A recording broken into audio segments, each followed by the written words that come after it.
அடியார் சிவனடியார்கள் தமிழகத்தில் இருந்து இங்கே வந்திருந்து 63 நாயன்மார் திருநீலகண்டரை இங்கே யாவகனம் செய்து வழிபாடு செய்து தொல்லியல் துறையின் இங்கே நடவடிக்கை எடுத்து இதை பாதுகாக்க வேண்டும்.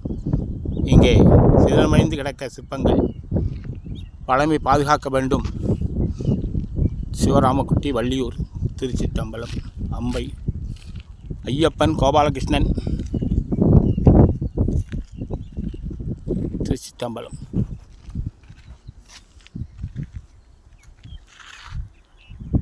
தென்னாடுடைய சிவனே போற்றி, நாட்டவர்க்கும் இறைவா போற்றி, திருநீலகண்டர் நாயனார் போற்றி போற்றி, திருச்சிற்றம்பலம்.